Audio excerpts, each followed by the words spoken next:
Welcome back to another episode of the Rocket Revenue Podcast. We're doing a bunch of these, Troy Barter, and what we talk about is open sourcing, building rocket shipping, and our companies, and how we are trying to build and doing a pretty dang good job of building predictable and repeatable revenue. And the challenges of doing that, the day to day of doing it. Sometimes we open source the mistakes we've made and the lessons learned. That was in the last episode. Today, we're in the process of hiring more sellers, so we thought, why not talk about when should you hire sales reps, how to hire sales reps, who should you hire, like what type of candidates, and then maybe get into the weeds of not necessarily the exact comp plans, but how to incentivize a top seller to come to your organization and what type of investment you might have to make, and then how to know is it working. And I have made plenty of mistakes on sales reps. I've fired more sales reps than anybody else in the whole company. That's probably because I was a top seller. And so I have a high bar for what I expect. And I take lots of risks. So I overinvest trying to find another top seller. Has not worked out for me, except for, of course, the sellers we have, that they have worked out quite well. And I've got Troy Barter, our head of revenue, not an individual contributor, though. So let's keep it to individual contributors, how to find the top ones, how to get them. We won't talk about how to keep them. That's a whole separate episode, how to keep your A players. But Barter, why let's start with should you hire a bunch of B players or look for an organization like us? Should we be looking for an A player to come in and make a difference? The question I think is more like when do you look for an A player? You always want an A player. There's a chance that you might be able to turn a B player into an A player, but I mean Hermosi talks about this. I mean I've heard it a million times in my sales career. You have a pretty good idea of whether or not someone's going to be an A player usually within the first like week or two. And there's exceptions to that rule, but in Yeah. general, it's a John Maxwell thing too that like wherever you find somebody at, you're probably only going to be able to level them up one to maybe two levels above where they are. And you're not going to get an F player and turn them into an A player. And somebody might say, oh, yeah, well, there's this exception. It's like, all right, cool. Well, that's like if you were forecasting your pipeline and you were to forecast everything that you hadn't booked a meeting on yet and say, well, some of these closed, so that's all that I'm worried about. And it's like, yeah, but that's the lowest percent chance. So if you're betting everything that you have on just that, you're going to probably be in trouble. Like, so the Yeah. amount of bandwidth that it would take, the amount of risk that it takes, the chances of it paying off are incredibly low. Recruiting beats training every time. If you have spectacular training, the best training, and you have substandard recruiting, and you put that up against substandard training and spectacular recruiting, the spectacular recruiting will beat the spectacular training every time. And I own and run and do all of the training for a sales training company that no longer recruits, right? We used to do recruiting. We don't Yeah. anymore. Recruiting So for still you to say beats that is training. something. Now, if you bring in a bunch of A players, you can make an A player an A plus player, and an A plus player over an A player is bigger than getting a D player to become a B player. And it's Yeah, also I'd more even likely. say an F all the way to a B plus player. A and A plus, the level from the top 10% to the top 1%, if you find somebody like that, what it will do for your organization is unmatchable, even if you had 20 B players. Yep. So it's first off, what do you look for, right? Are you looking for an A player? Are you looking for maybe someone that's fairly new? Well, it depends on what the role is, right? If Yeah. your role is I want someone that is going to dial the phone 100 to 150 times a day, I want an A player. No, you don't, because A players that is legitimately, people argue this and it's insane to me. It's beneath them to do that. It is It because is. that's most of the day. So you're telling me that most of the day is spent at the top of funnel with the lowest chance of it coming in, having the most rudimentary conversations that have nothing to do with presenting or a deep discovery more often than not. It's surface level to book a meeting, and you want an A player for that. That doesn't make any sense. Now, should they prospect a little bit? In a startup, absolutely. And you need to make sure that they're willing to do that when you bring them in, and not just willing to do that, like they've proven that not only they will do it, but they enjoy doing it. It's a part of their Yeah. motion and they can't imagine not doing it. Because if you don't, then everybody's goal is to stop having to do those cold calls and to get into the like, well, now they're Yeah. handing me the deals and I do them and everything, which I Mhm. can understand. But when you're in a startup, You're looking for an A player. Your definition of an A player is different than what Amazon Web Service is looking for in an A player because Well, true come and on. well, Yeah, true and if you take it one level further, like depending on the type of org you are working at or who's recruiting the sales rep, like I still enjoy a good cold call that ends in like a meeting yeah, set. And then I mean, it's a bit like a drug. I need a little bit more than I used to, right? I don't get excited about setting a meeting for a small deal. But if I set a meeting, and this just happened recently, last fall, I set a meeting with a big enterprise shipper and they just launched like this last month. And I've been talking about it to the whole company because I still get a little rush out of that. A players have to enjoy that. And that's what A players do. I don't want our A players creating their own pipeline at all times and like only dependent on that. But if they're doing that too, it's a win it is a win. because you're just like when they create their own pipeline, it's not like a small deal trickling in. It's a big one coming in on top of projections. Right. So that's huge. What I've would you so say? Oh, go ahead. Go ahead. to kind of add on to that, so you bring somebody in, right, and you want them to help close deals, but they also need to prospect, right? This is a scenario that we're in, right? We've got a couple of reps that are you'd call them account executives. They can close their own stuff, but if it gets to a certain level, or if it's on our tech offering, then Yeah. there's going to be more hands involved. There's essentially going to be another AE. You could call it a sales engineer. It's really kind of going over to an AE at that point, and they're more the SDR in that size of a deal is Yeah. probably the best way of putting it. Um, so with those level deals, when you bring somebody in, I'd be say, all right, I want them to be able to close that pipeline. That's important to me. They will have more time in the day than what it takes to close that pipeline with the reps that we have, with the opportunity that we have. So the rest of the day, I need them to be willing to prospect because there's nothing else that they could be doing that's more valuable right now, the way that things are laid out. Now, when they come in, if they start crushing those demos, my job from there isn't to hire another one of them. My job is to hire another two of the people that are setting the meetings up for them so they can't prospect anymore because I've found someone that's of value of incredibly high value on doing presentations and closing.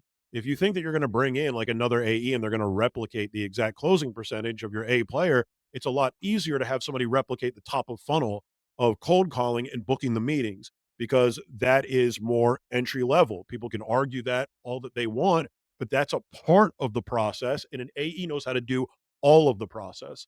So you'd be more likely to, or you put yourself in a better situation. By the way, it's also cheaper to do this, where you'd say, "All right, cool. I want to eventually specialize that account executive where they no longer prospect at all." Why would that be? I wouldn't bring in Steph Curry to get rebounds. I don't bring him in for that, right? I don't bring him in to clog the lane and be a rim defender. I bring him in to make three pointers. I don't put Tom Brady on the field so he can tackle the other quarterback. He's specialized and he is one of one, the absolute upper echelon at what he does, same as Steph Curry. So the more that you can double down on the highest skill level that they have and what their strengths are, and the more that you can surround them with things that will support their ability to not just maintain that strength, but up it and do it consistently with more pipeline, the higher likelihood that you're going to absolutely demolish your target. And there's arguments. I've been on the floor as an AE where there's these arguments where the senior reps that made double what I made per deal, per seat, would say, "Hey, did you know that Troy has 60 meetings this month and there's people on the floor that have 30? He's drowning in meetings." And my director benched me.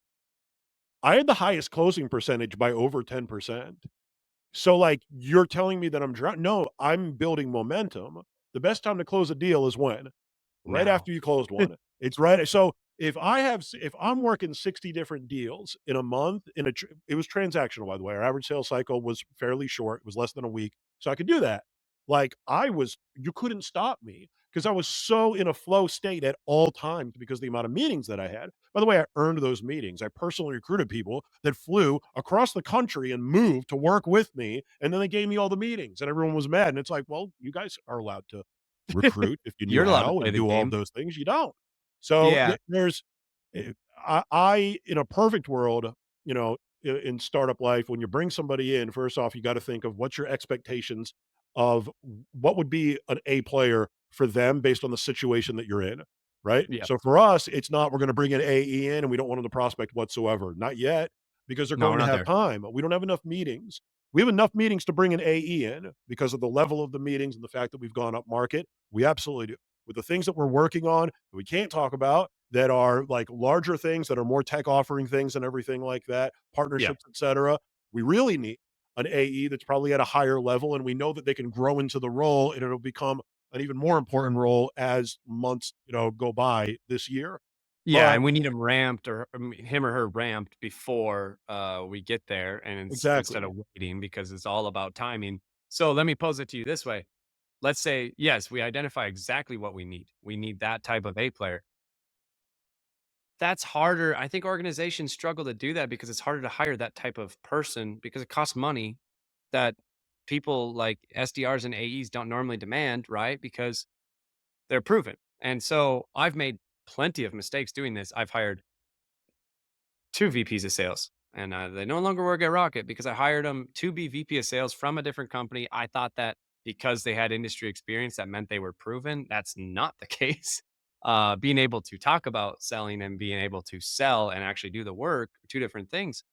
And so I get gun shy because how do I invest in something when I've been over 2 so far, right, on that type of hire? Yep, And then at the same time realize that if I just get it right one time, and I think this is a Bezos quote. He's like, I'd rather hit a grand slam and strike out the other 3 times. Nobody will remember I struck out because there's a huge, he's like, but in business, it's not 4 runs per a swing. It might be 1,000. If yep, you find a true A player, and Barter knows this, I know this because we were those 2 A players at different orgs in our career. We can, that A player can impact the revenue and carry the whole team just on their own.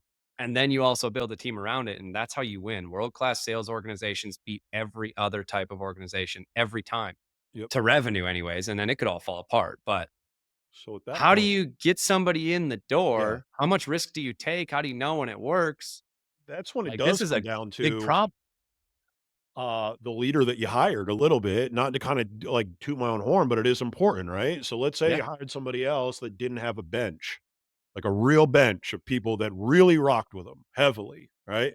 Yeah. I've never done Well, that. No. then and that's happened and it happens often. Or you hire somebody that like looks good on paper, things that they did, but they really have never really sold before, and like their reps Yeah. kind of never really respected them, but they could really sweet talk the CEO into putting them in place. Like I've seen that a million times before.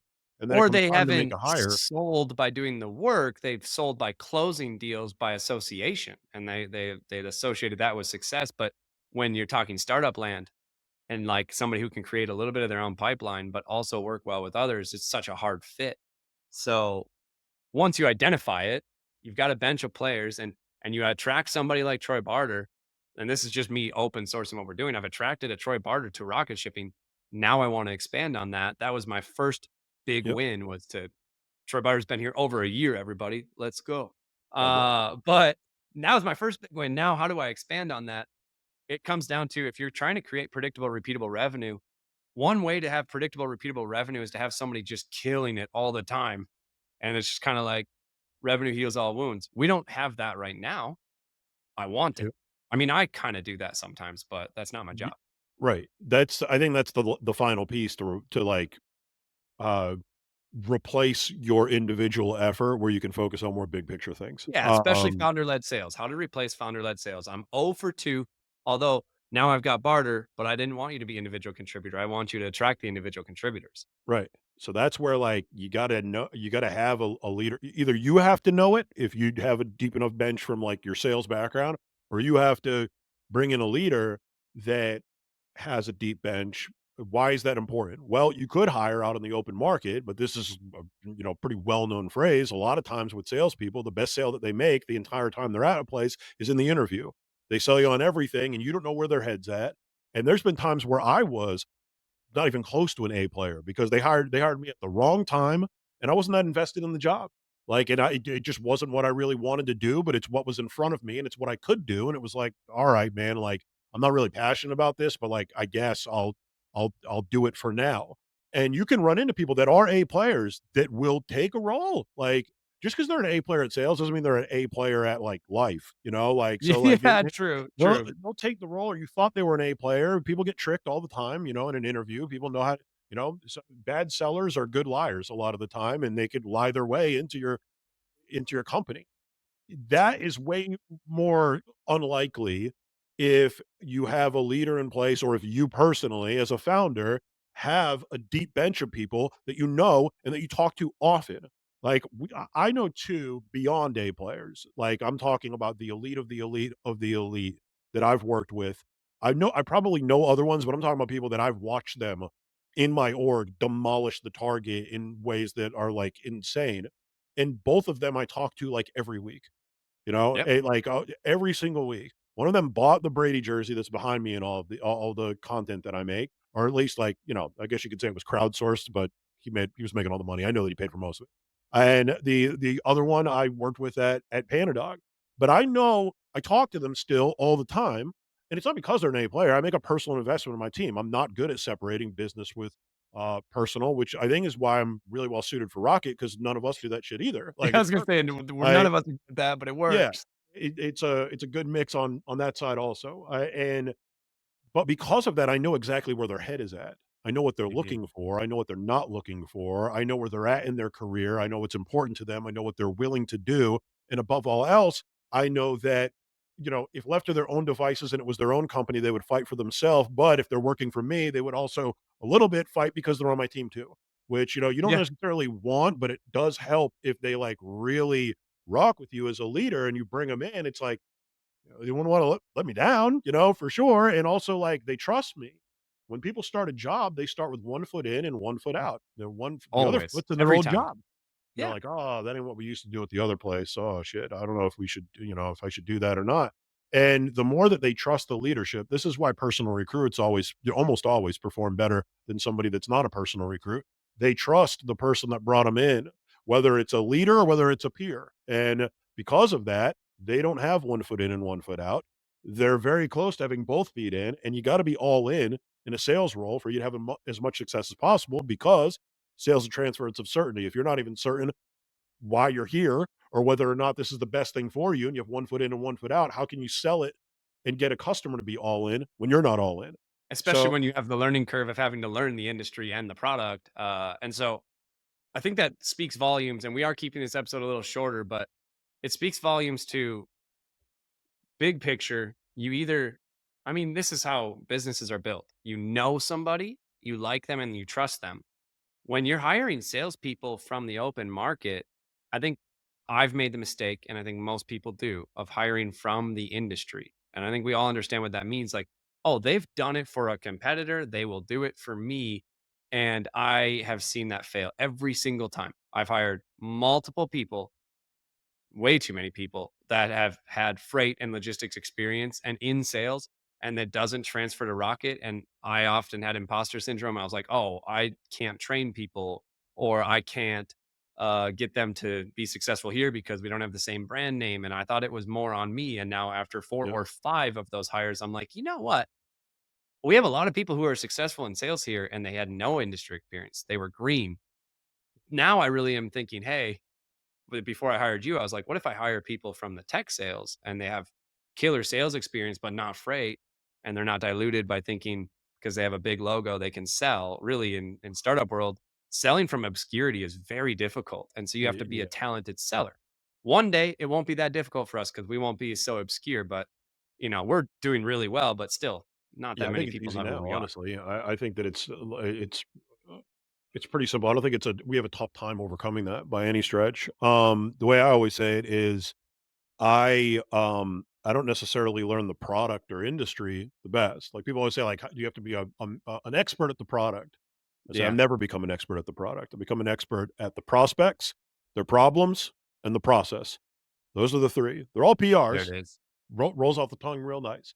I don't become an expert of the product, but I do become an expert at the prospects that I'm trying to sell, the problems that they have and how we can solve them, and our process. So when I started here, I started as an AE, but, like, kind of like SDR, really. Like, I was booking meetings. Like, I know how to present Yeah, them. you're doing all of Yeah. it. So when that was first order of business, was to learn the process to learn how the cold call works from point A to point Z. And then once I moved up into a leadership role, I did something that I think a lot of people advise against, and I like immediately like restaged our sales process. Well, why is that? I can't diagnose the problem if I don't know what part of the engine it is or what part of the, the Yeah, is powertrain top is of the funnel, issue. is it bottom, Right. is it closing percentage? So I Yeah, have all to of that. stage it all out, and I have to know the exit gates, the entry gates, and I need to know, like, all right, can we get a baseline of what the conversion rates are? And if not, we can probably get a pretty good idea. Just we have more than one seller. I can compare one to the other and where they are in their process and what their pipeline looks like now that we have it staged out, and have a pretty good idea of whether or not it's a healthy pipeline and if it's not, what the problem is. That's pretty important to do as a manager. If not, Yeah. you're probably going to be kind of in trouble. But like to more answer the question, that's what I look for is people that they know their process really well. They have a process. They're not married to it. They know that the process that they've learned is a series of different building blocks. And when they go to somewhere new, some of those building blocks are going to be able to play in the new Lego set that they've got. But some of them are fucking Duplo blocks. They don't work over here, Yeah. right? They don't work. You got Lincoln Logs, dude. That shit doesn't work over here. You got to go play with that somewhere else. And Those little the ones that are magnet willing to tiles are do pretty that, popular these days. they have their whole process. It's all building blocks. It's all stuff that they can move in and they can move out. These are usually people that have a really good memory and student mentality. Like when I started at Fleetmatics, person that I worked with, I learned all of my stuff at Sidcore, door to door company, and they were there with me. But they didn't remember any of that stuff that we learned. So I came in and I was of a much larger value because of that. Yep. And were of value, but just not quite the same. It was very easy for me to go up to their role quickly. Yeah. So to summarize my take on it, and I think if you're a founder out there or if you're a sales leader and you're in charge of building the sales team and then in charge of the hiring process, right now it feels risky to go after the A players because they might not be A players at your org. And if you don't have a Troy Barter or if you don't know them already, you're just taking a massive risk. And I've done that 5 times now, and I have Michael Stake, who was our VP of biz dev, and he was like my brother-in-law, and he started right away. He was a killer, and then it was me and him killing everything. And since then, I've never found another person, and I've hired 4, and they're no longer here, that I tried to replace that role. It's just been me and Michael still. I would be the one to be like, "Okay, I'm done taking those risks. I'm gonna hire B players. I'm gonna hire SDRs. I'm just gonna build Yep. the sustainable pipeline, and then me and Michael and Troy and Caitlin will go close." Piecemeal it. Yep. But my best advice to myself, I guess I'm talking this through out loud on a podcast, is I'm just going to keep taking the risk because I'm starting to build the foundation. I have a Troy Barter now, and he knows people and has a bench. And I'm not going to go to the industry, but instead I'll go to there. And this is open sourcing, but I'm about to take that risk. The reason I'm willing to do it, and I think that if you guys hear this, like being, motivated by it, you only have to get it right one time. If you get it right one time and it's an A player, it's going to change your organization. And you just gotta keep taking the risk, but don't be blindly taking it. It's measuring twice and cutting once. I think when it comes to Yeah. who you hire, but at the end of the day, no matter who you hire, you're taking a risk. There's never a guarantee. There's never a can't miss hire because somebody that was an A player one place at one time, it doesn't guarantee that they're going to be an A player at the next spot. Even if the Yeah. skills are the same and they could have been, their frame of mind is almost as important as what they did in the past. Where Like, they're at in their career. Do they wanna start over if they've already done it? Do they wanna do oh, the if they've exactly. already done it and been successful, do they wanna redo it? I don't Yep. know. It's never a guarantee, and you can never know for sure. But I wanna kind of tie this episode up with my favorite quote that I've had you say so far: "Recruiting beats training," because I beat myself up about, I'm not a great sales trainer, and so that's why some of these people have not been successful at my org. Yeah, that's But like if you find the right people, they'll teach themselves. they And will. I have to remind myself, we were interviewing somebody this week and I said, honestly, nobody taught me freight. I mean, I had a mentor who kind of helped me like on deals. Like I had an enterprise AE who would help me close deals when I was younger, but no one taught me LTL and FAKs and Yeah. all of the terminology of the industry. I just learned it by sitting in meetings and Googling and YouTube. That's what A players will do. And so you should have a training program and you should create an environment where every seller can be successful, but the A players will show you that it doesn't matter what you provide them, they're going to find a way to win. So recruiting beats training every time. All right. Well, guys, I think that's all I got to say. If you are listening to this and you thought it was valuable at all, or if you thought this was just some crazy dudes talking, either way, like, share, subscribe, grow the channel. We'll go from there, guys. But have a great weekend if you're listening to this on a Friday when we're recording it. Otherwise, enjoy your day and remember, make some predictable and repeatable revenue happen this week.